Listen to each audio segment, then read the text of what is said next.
All right, so there's been a lot going on in the world of sports over the last year or so, but what the Golden State Valkyries have managed to accomplish in their first season of existence has been one of my favorite storylines, especially of 2025. First and foremost, they are the first expansion team in WNBA history to clinch a playoff berth in their first season. On top of that, they are the first team in women's sports history to eclipse 15,000 season ticket deposits, and they also led the league in attendance, selling out 22 of their home games in Chase Center, which seats over 18,000 people. So why would the WNBA want to expand into a market like Golden State? It is very simple. You want more eyes on the game, you want to sell more tickets, and you want more butts in seats. That is exactly what the Valkyries have managed to do in their first season.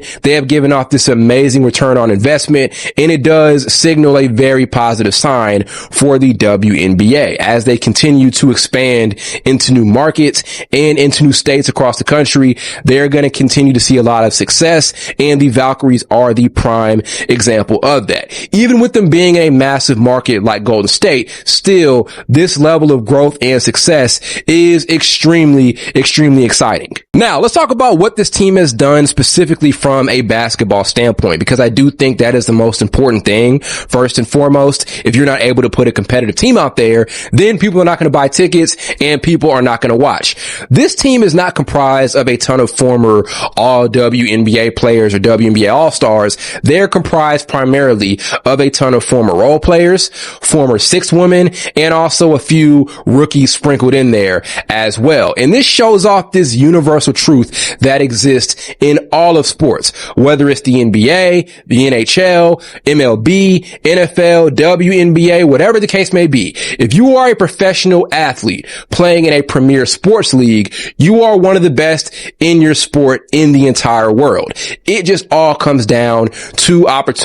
How many NBA players right now do we know are great players that are just not given the adequate amount of time to do what they need to do on the court, to play at a high level and contribute? That is what we're seeing right now with this Valkyries team. This team is made up of a ton of former role players who are given the opportunity to create for themselves, given higher priorities on the offensive end, and with that, they're taking full advantage and again have performed at a high level in their first season. The best example of that is Veronica Burton. She is their starting point guard and has been one of the most improved players in the entire W. She jumped her average up by nearly 10 points per game last season while knocking down nearly 36% from three and landing top 5 in assists per game with nearly 6 per night. And this is her 4th year, and she has proved that she has this amazing level of upside as a future all-star at the point guard position in the W. And again, this is someone who was riding the bench for majority of her career,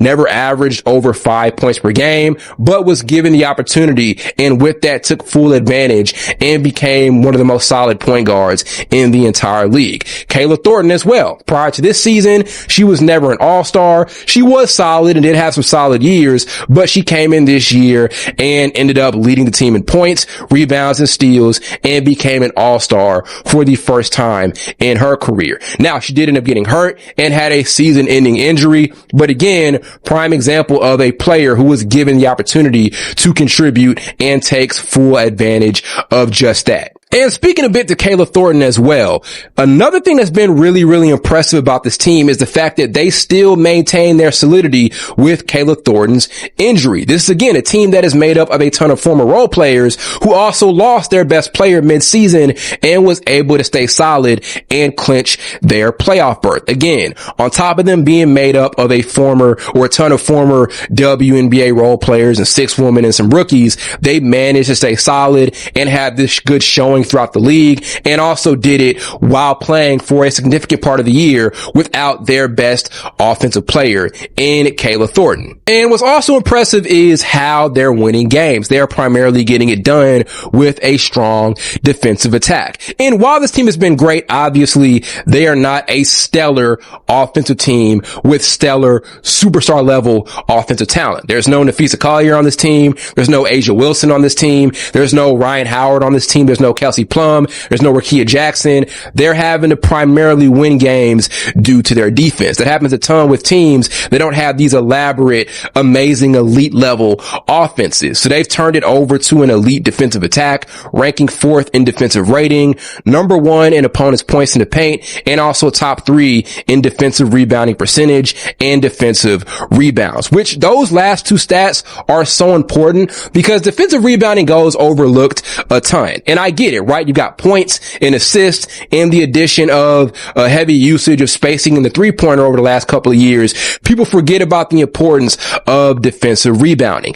That is the last line of any team's defense. You get to stop, but in order to get that possession, you've got to rebound the basketball. How many playoff games have we seen lost by a team's inability to rebound on the defensive end of the floor? The Valkyries don't have that problem. They have been elite on that end, closing out defensive possessions at a high level, and again, showing off this strong interior presence. So do I think right now they are a contender in the WNBA for a championship? Probably not, right? They're not great again from an offensive and just two-way standpoint, and they still do have some flaws, and I'm not sure how they stack up against other teams out in the WNBA with more talent and star power and a more balanced attack. But still, the future is extremely bright for this squad as they move in to their next couple of seasons here, and you could not ask for a better start for a brand new franchise, especially for the WNBA that is looking to grow and looking to show off an amazing return on investment in their expansion we're going to see over the next couple of years.